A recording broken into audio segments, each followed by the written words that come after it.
मेरे प्रिय मित्रों, जय मसीह की। प्रभु आपको आशीषित करे इन वचनों के द्वारा और आपकी जिंदगी में बदलाव लेकर आए और अपने सच्चे जीवित परमेश्वर के लिए आप अच्छे बन जाए। आइए हम वचन को पढ़ते हैं। योना नबी की किताब है और ये किताबों में सबसे छोटी किताब है और इसकी स्टोरी, इसकी कहानी और इसकी जो घटना है बड़ी प्रिय लगती है कि परमेश्वर के सामने से भागना कितना भारी पड़ता है। तो प्रिय, हम परमेश्वर के वचन से पढ़ेंगे पहले अध्याय से और उसके 11 पद से। वहां पर इस प्रकार से लिखा है, तब उन्होंने उससे पूछा, हम तेरे साथ क्या करें जिससे समुद्र शांत हो जाए। हम तेरे साथ क्या करें, क्योंकि ये सब कुछ बता चुका था। मैं इब्री हूं, मैं इस जाति का हूं, इब्री जाति का हूं। मैं सर्वशक्तिमान परमेश्वर जिसने थल और जल को और आसमान और पृथ्वी को बनाया है, जो सर्वशक्तिमान है, उसके सन्मुख से मैं भाग कर आया हूं।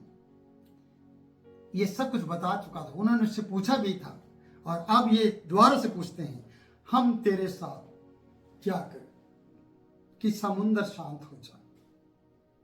प्रियो, सोचने वाली बात नहीं है कि इस व्यक्ति को इस तरीके से पूछा गया कि हम तेरे साथ क्या करें। कौन लोग?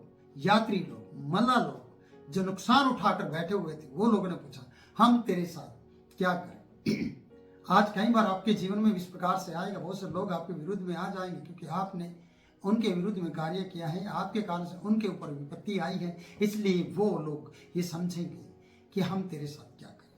शायद वो आज पूछेंगे नहीं कि आपके साथ क्या करें, बस वो आपके साथ कर देंगे। पूछने का मौका आपको नहीं देगा। संसार ये सोचता है कि मसीह के कारण हमारे देश बर्बाद हो रहा है, मसीह के कारण से हम सुख शांत से रह नहीं पा रहे हैं, मसीह के कारण से हमारे काम धंधे ठप हो रहे हैं, तांत्रिक ठप हो रहे हैं और दूसरे लोग जो जादू टोना करते हैं वो ठप होते जा रहे हैं, क्योंकि मसीह लोग परमेश्वर के पुत्र यीशु मसीह के नाम में प्रार्थना करते हैं और वो जल्दी से फ्री में चंगे हो जाते हैं और इस तरीके से दूसरे लोगों की जो धंधा है वो खत्म होता जा रहा है। इसलिए वो आपसे पूछने वाले नहीं है, वो आपको उठाकर फेंकने वाले हैं। आपके साथ गलत करने के लिए वो जल्दी से आने वाले हैं। इसलिए उससे पहले कि वो आपसे पूछें, आपसे आए और आपसे ये कहें, हम तुम्हारे साथ क्या करें कि समुद्र शांत हो जाए।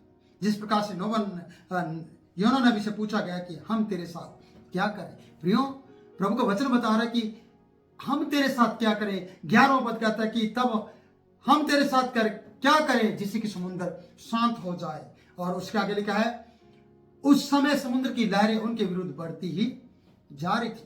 मैं तो बातों के थ्रू, वचन के थ्रू आपको बात कर रहा हूं, लेकिन वचन की जो अगर हम उस समय की परिस्थिति को देखें तो तूफान बढ़ता जा रहा था, लहरें उनके विरुद्ध बढ़ते जा रही थी। वो आराम से बड़े प्यार से उसकी तरफ हाथ जोड़ के बात नहीं कर रहे होंगे, वो बड़े गुस्से में बात कर रहे होंगे कि हमें बता, हम तेरे साथ क्या करें। जल्दी से स्पीड से बात कर रहे होंगे, हम तेरे साथ क्या करें ताकि समुद्र शांत हो जाए।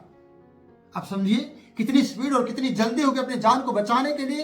और ये व्यक्ति, गहरी नींद में सोने वाला व्यक्ति को कोई भी परवाह नहीं है, ना परमेश्वर की, ना अपने उन लोगों की जो यात्री का इसके साथ हैं।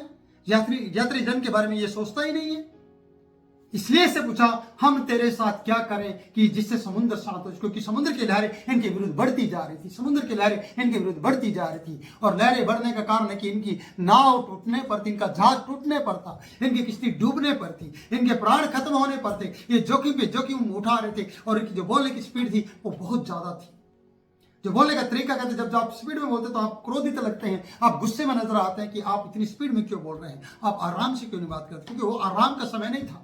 आराम सिर्फ ये कर रहा था, गहरी नींद में ये सो रहा था। और जागने वाले लोग अपना माल फेंक चुके थे। जागने वाले लोगों की कहते कि बर्बादी हो चुकी थी, वो अपने व्यापार को खो चुके थे, वो अपनी जान को बचाने की कोशिश कर रहे थे और गुनाहगार को उन्होंने पकड़ लिया था। और गुनाहगार से ये पूछा गया था कि हमें बता, हम तेरे साथ क्या करें, क्योंकि समुद्र की लहरें उनकी तरफ बढ़ती ही जाती थी। प्रियो, कितनी बड़ी बात है कि आपसे इस नबी से तो ये पूछ रहे हैं कि हम तेरे साथ क्या करें, पर आपसे शायद वो पूछेंगे नहीं कि आपके साथ क्या क्या करें।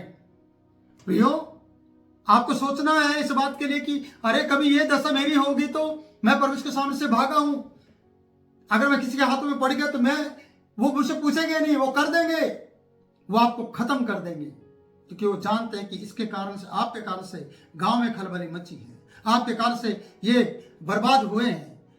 वो उल्टे तरीके से आपके बारे में सोचेंगे। आगे पढ़ते हैं 12वां वचन। उसने उनसे कहा, मुझे उठाकर समुद्र में फेंक दो, मुझे उठाकर समुद्र में फेंक दो। 12वें पद में, तब समुद्र शांत पड़ जाएगा, क्योंकि मैं जानता हूं, क्योंकि मैं जानता हूं। मुझे उठाकर समुद्र में फेंक दो, समुद्र शांत हो जाएगा, क्योंकि मैं जानता हूं। आप जानते होंगे कि आपने गलती की है। मेरे प्रिय बहन भाई, जवान, बुजुर्ग, अगवा लोग, आप भी जानते होंगे कि आपने कहीं ना कहीं परमेश्वर के विरुद्ध में काम किया है और गलती की है। और आप याद करना कि आप जानते हैं और आप अपने मन में कहेंगे कि मैं जानता हूं, लेकिन बता नहीं सकता।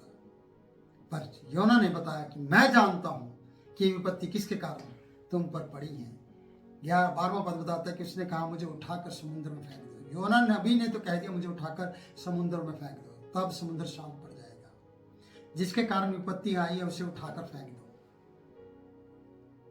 जिसके कारण आपके घर में परेशानी आई है, आप उसे उठाकर फेंक देंगे क्या? जिस बच्चे के कारण, लड़का लड़की के चक्कर में आपके ऊपर विपत्ति आई है, क्या आप उस लड़के को घर से बाहर निकाल देंगे? मेरा सवाल आपसे है, बहन भाई, क्या आप निकाल देंगे? अगर आपकी पत्नी के कारण से आपके घर में समस्या आई है, क्या आप उसे निकाल देंगे? मेरी बहन, क्या आपके पति और आपके बच्चों के कारण से विपत्ति आई, क्या आप उसे उठाकर फेंक देंगे? नहीं। पर ये नबी जानता है, नबी ने कहा कि अगर समुद्र में अपने प्राण बचाने हैं तो मुझे उठाकर फेंक दो, समुद्र शांत हो जाएगा। क्या ये समस्या का हल है? इनके लिए यह हल है यात्रा में, पर आपके लिए नहीं है। आप अपने बच्चों को बाहर नहीं निकाल पाएंगे, पर आप अपने उस चीज को फेंकना होगा आपको जिसके कारण आपके जीवन में और आपके परिवार के जीवन में विपत्ति आई है। आज उसे उठाकर समुद्र में फेंक दो। पर आप अपने बच्चों को, अपने परिवार को, अपनी पत्नी को, अपने परिवार के किसी भी सदस्य को फेंक नहीं सकेंगे, पर आप उन वस्तुओं को फेंक सकते हैं जो फेंकने के लिए है।